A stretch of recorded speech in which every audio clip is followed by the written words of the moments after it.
अस्सलाम वालेकुम स्टूडेंट्स। आज हमने जो टॉपिक स्टार्ट किया है वो है Gauss elimination method and Gauss Jordan reduction method. जैसे कि मैंने लास्ट वीडियो में बताया था कि गॉस एलिमिनेशन के लिए आपको रो एशेलॉन फॉर्म का पता होना चाहिए और गॉस जॉर्डन रिडक्शन मेथड के लिए आपको रो रिड्यूस एशेलॉन फॉर्म का पता होना चाहिए। ठीक है, वो हमने लास्ट वीडियो में देख ली कि हमने उसको step by step row operation apply करके किस तरह कन्वर्ट किया।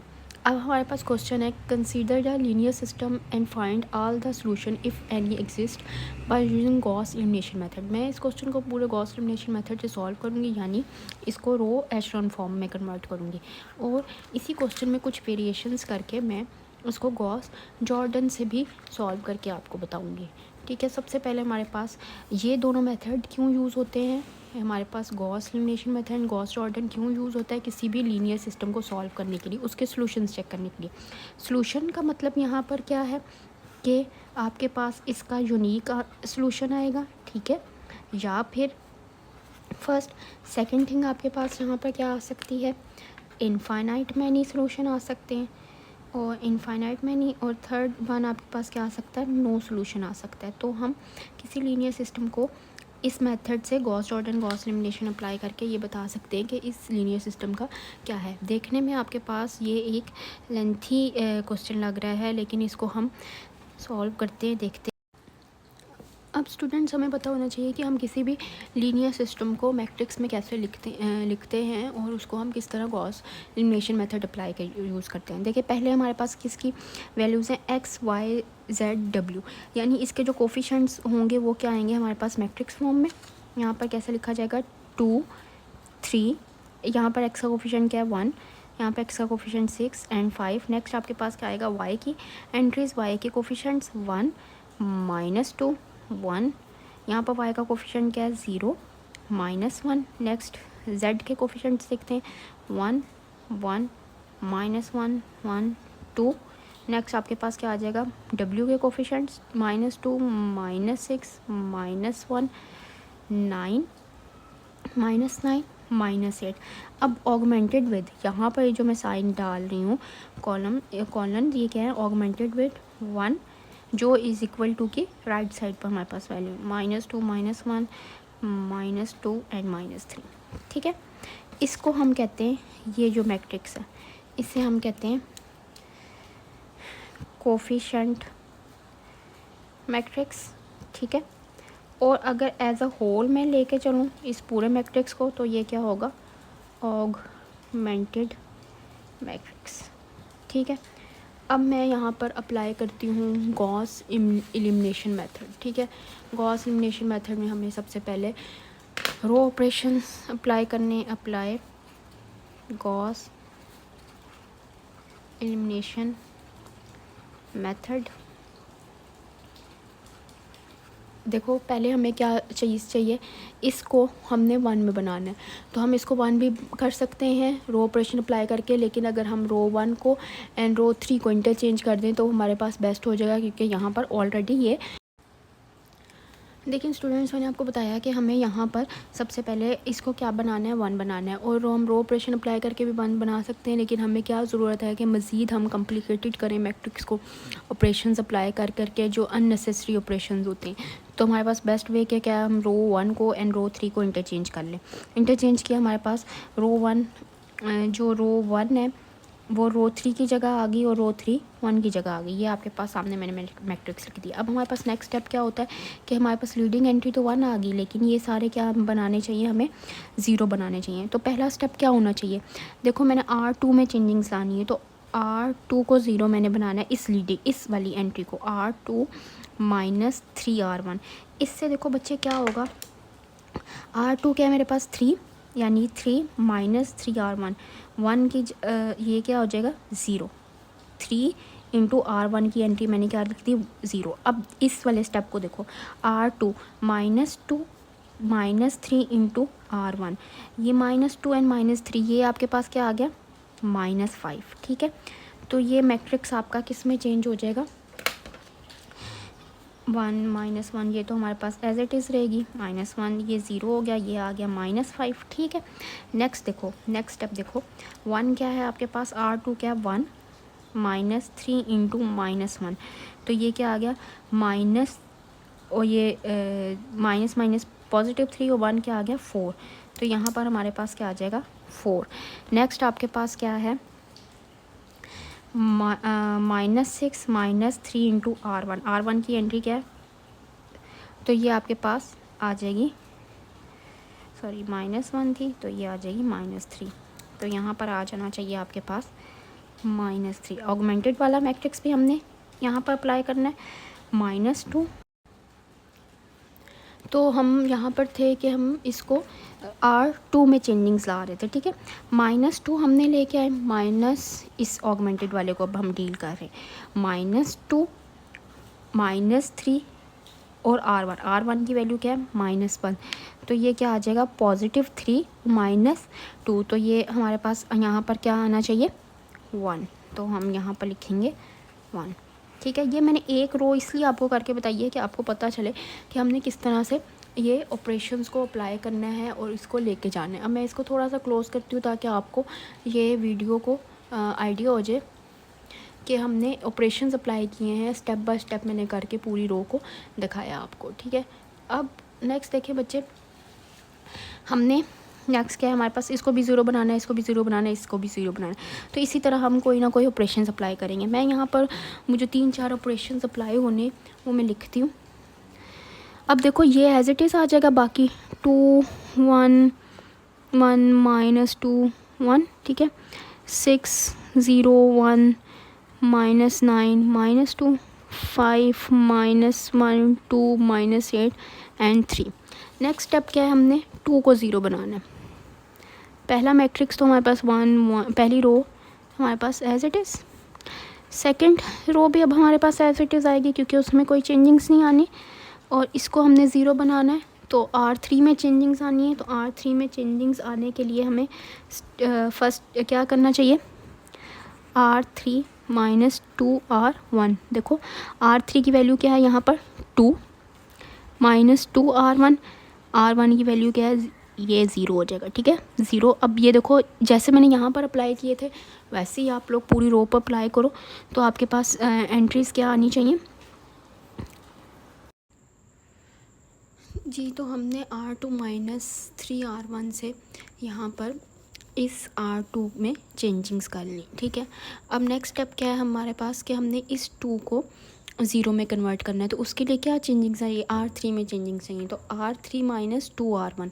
अब हमने ये भी नोट रखना होता है कि हमारे पास जो पीछे चेंजिंग्स की हैं उसमें कोई जो है वो अगेन कोई प्रॉब्लम ना आए, उसमें कोई चेंजिंग्स ना आए। तो R3 -2 R1 यानी R3 की वैल्यू यहाँ पर क्या है 2 -2 इंटू R1 की वैल्यू क्या है 1, तो ये क्या हो जाएगा 0, तो इट मीन्स यहाँ पर आ गया 0। नेक्स्ट आपके पास क्या है 1 -2 इंटू दिस 1, तो ये आपके पास यहाँ पर क्या आना चाहिए -1, ठीक है। इसी तरह सो ऑन पूरी रो पर हमारे पास ये अप्लाई होगा। तो मैं यहाँ पर डायरेक्ट लिख रही हूँ आंसर्स, तो आपके पास 0 -1 3 0 एंड 3 ऑगमेंटेड में। नेक्स्ट आपके पास क्या है, यहाँ पर देखें ये 6 0 1 -9 augmented with -2 5 -1 2 -8 is augmented with 3। अब नेक्स्ट स्टेप हमारे पास क्या होना चाहिए, एक ये रो ऑपरेशन हो गया, एक ये रो ऑपरेशन, हमने 6 को 0 बनाना है, तो इट मीन्स कि आपके पास 1 1 -1 ऑगमेंटेड विद -1 0 -5 4 -3 ऑगमेंटेड विद 1 0 -1 3 0 3, ये तो एज इट इज़ रहेगा। लेकिन हमारे पास चेंजिंग किस में आएगी R4 में, तो हमें क्या ऑपरेशन अप्लाई करना चाहिए R4 -6 R1। उससे क्या होगा, यानी R4 की वैल्यू यहाँ पर क्या है 6 × 6 × 1, तो ये क्या हो जाएगी 0, ये हमारे पास 0 आ गया। इसी तरह आप इस 0 पर अप्लाई करेंगे तो आपके पास क्या चेंजिंग्स आनी चाहिए -6 7 -3 ऑगमेंटेड विद 4। नेक्स्ट देखें हमने अब इसको भी 0 बनाना है, तो मैं इधर ही ये स्टेप कर रही हूँ, नेक्स्ट ऑपरेशन अप्लाई कर रही हूँ R5 -5 R1, तो ये क्या आ जाएगा 0। इधर आपके पास क्या चेंजिंग्स आएंगी -6 7 -3 ऑगमेंटेड विद 8, ठीक हो गया। अब बच्चों देखें कि नेक्स्ट हमारे पास क्या स्टेप होना चाहिए फॉर गॉस एलिमिनेशन मेथड के लिए। देखो 1 से हमने ब्लो मूव किया एंड राइट, ये जो -5 है इसको हमने क्या करना है 1 बनाना है। तो इसके लिए देखो कि हमारे पास सबसे बेस्ट वे क्या आ रहा है,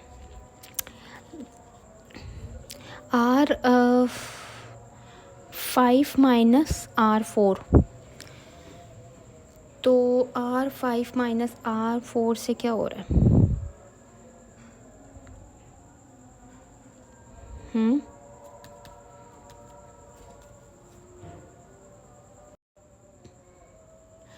अच्छा स्टूडेंट्स देखें, हमने leading entry 1 below and right move किया, यानी इसको हमने किस में कन्वर्ट करना है 1 में कन्वर्ट करना है, ठीक है। कन्वर्ट में लिख रही हूँ यहाँ पर। तो ये इससे बेहतर कि हम इस पर रो ऑपरेशन अप्लाई करें, हम R2 एंड R3 को इंटरचेंज यानी रो 2 को एंड रो 3 को इंटरचेंज कर लेते हैं। और इंटरचेंज करने से ये फ़ायदा होगा कि ये 0 0 पर भी कोई फ़र्क नहीं पड़ेगा, ये भी हमारे पास सेम रहेंगे। तो ऊपर फर्स्ट रो जो है हमारे पास एज इट इज़ आ जाएगी, ठीक है। इंटरचेंज किया तो इट मीन्स ये 0 -1 3 0 इन 3 आ गया, 0 -4 -5 सॉरी -4 -3 ऑगमेंटेड विद 1। देन आपके पास रो 3 जो है सॉरी रो 4 जो है वो एज इट इज़, रो 5 पे हमारे पास क्या आएगी एज इट इज़ आ जाएगी। अब देखो नेक्स्ट हमारे पास स्टेप क्या होना चाहिए, ये 1 होना चाहिए, यानी अगर मैं R2 में से इस R2 में से -1 कॉमन ले लूँ तो नेक्स्ट स्टेप क्या होगा, आपके पास जो मैट्रिक्स फॉर्म होगा 1 1 -1 -1 ऑगमेंटेड विद -1, ठीक है। 0 1 -3 0 ऑगमेंटेड विद -3। नेक्स्ट आपके पास 0 -4 4 -3 augmented with 1, 0 -6 7 -3 augmented with 4। Next last आपके पास क्या आ जाएगा, हमारे पास फिफ्थ रो क्या है 0 -6 7 0 -6 7। देखिए स्टूडेंट्स, अब आपने इसको तो हमने 1 बना लिया, ठीक है। गॉस एलिमिनेशन के लिए सिंपल जो गॉस एलिमिनेशन है उसके लिए बिलो वाली जो एंट्रीज़ हैं ये तीनों यानी 0 होने चाहिए, अबव वाला 0 करना ज़रूरी नहीं होता इसमें। लेकिन गॉस जो जॉर्डन है उसमें लीडिंग एंट्री के अबव भी एंड बिलो भी 0 होगा। चलिए नेक्स्ट स्टेप अप्लाई करते हैं। मैं यहाँ पर तीनों ऑपरेशंस जो है इकट्ठे अप्लाई कर रही हूँ क्योंकि होपफुली आप लोगों को अंडरस्टैंड हो गया होगा कि हम ये ऑपरेशंस किस लिए कैसे अप्लाई करते हैं। R3 के लिए भी अप्लाई हो रहा है, ठीक है, इसको 0, R4 के लिए भी अप्लाई हो रहा है एंड लास्ट वन हमारे पास जो है R5 जो है उसके लिए भी अप्लाई हो रहा है, ठीक है। तो ये आपके पास चेंजिंग्स आ जाएंगी। आप इसकी प्रैक्टिस जितनी करेंगे गॉस जॉर्डन की, गॉस एलिमिनेशन की, ये जो है आपके टिप्स पर हो जाएगा और आपके लिए लीनियर अलजेब्रा का कोर्स जो है वो इजी हो जाएगा। आप जो आगे basics vector space orthonormal vectors पढ़ने वो भी जो है आपके लिए बेस्ट हो जाएगा और उसमें आपको प्रॉब्लम्स फेस नहीं होंगी। तो स्टूडेंट्स हमारे पास जो फॉर्म बन रही है वो कुछ इस तरह से है कि -11 आ गया, सॉरी यहाँ पर मैंने R4 माइनस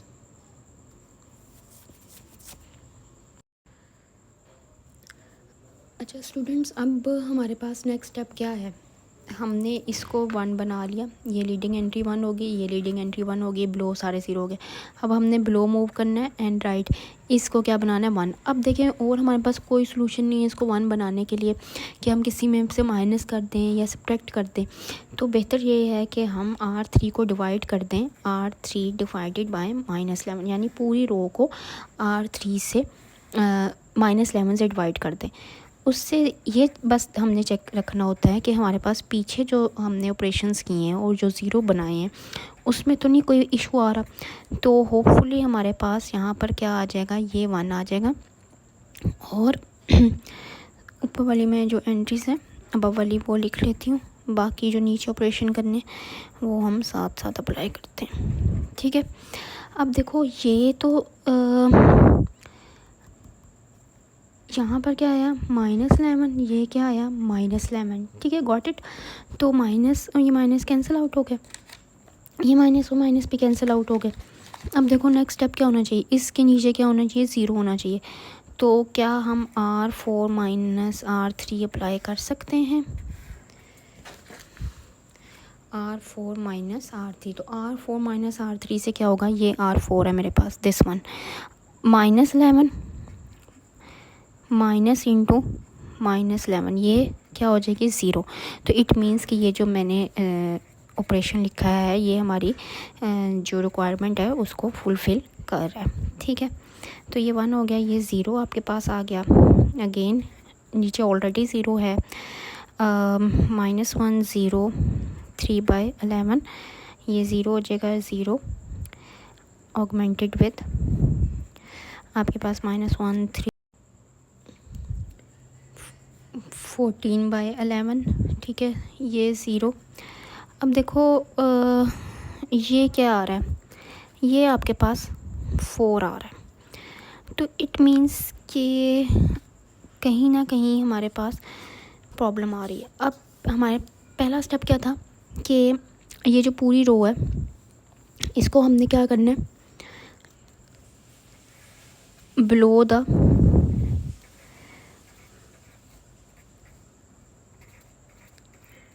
-1 -3 1 0 0 -1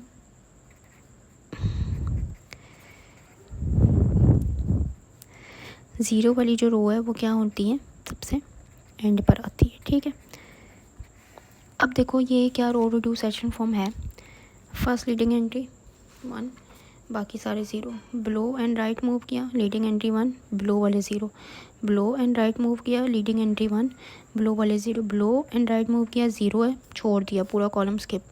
नेक्स्ट मूव किया, क्या हम इसको 1 में कन्वर्ट करें, तो अगर हम इसको 1 में कन्वर्ट भी करते हैं तब भी क्या होगा, ये 1 बन जाएगा लेकिन एक कांस्टेंट ही रहेगा। यहाँ पर मैं आपको बता दूँ सबसे बेस्ट वे क्या है इसका बताने का, कि ये सोल्यूशन क्या आ रहा है, नो सोल्यूशन आ रहा है। नो सोल्यूशन क्यों आता है, कि जब देखो इसको हम बैकवर्ड सब्स्टिट्यूशन करेंगे। ठीक है, तो 0 इज़ नेवर इक्वल टू 4। कैसे, यहाँ पर मैं आपको बताती हूँ कि हाउ इट्स पॉसिबल बाय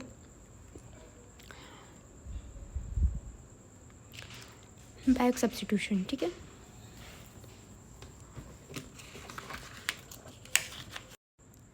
अब देखें स्टूडेंट्स, हमने बैक सब्स्टिट्यूशन की, ये किसकी आपके पास वैल्यूज़ थी, ये देखो ये x की वैल्यू थी, y की वैल्यू थी, c की वैल्यू थी, w था, और ये हमारे पास ऑगमेंटेड वाला मैट्रिक्स था।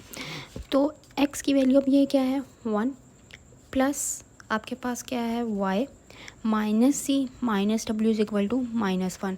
यहाँ पर y की वैल्यू क्या है 1 -3c, w 0 है। ठीक है, प्लस 0 बेशक लिख दें, इक्वल टू -3। यहाँ पर z क्या है z plus 3/11 w is equal to 14/11। लेकिन ये देखो यहाँ पर क्या है x 0x plus 0y plus 0z plus 0w is equal to 4। तो ये ऐसा कभी नहीं हो सकता कि something 0 is equal never equal to 4। तो इट मीन्स कि ये क्या है, नो सॉल्यूशन। ठीक हो गया। जब भी आपके पास किसी मैट्रिक्स में आपने रो रिड्यूस एचेलॉन फॉर्म बनाई है, एक बात याद रखें, मैं यहाँ पर आगे एग्जांपल चले ये देती हूँ